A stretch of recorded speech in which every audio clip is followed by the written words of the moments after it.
చాలా విషయాలు తేటగా దేవుడు బయలుపరుస్తాడు.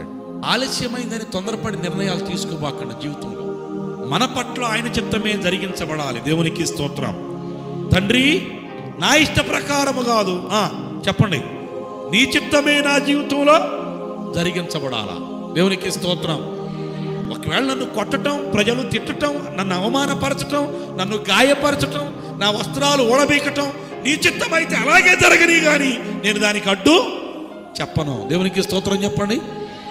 నేనంటే ప్రతి దానికి ఆయన చిత్తానికి జరగడం అలవాటు చేసుకోండి. అట్లాగని చెప్పి మనం తొందరపాటు నిర్ణయాలు తీసేసుకుని బాధల్లో మునిగిపోయి మేము ఎట్లా అనుభవించడం ఆయన చిత్తం అనుకుంటండి అనబాకండి. మనం బాధలు పట్టడం ఆయన చిత్తము కాదు.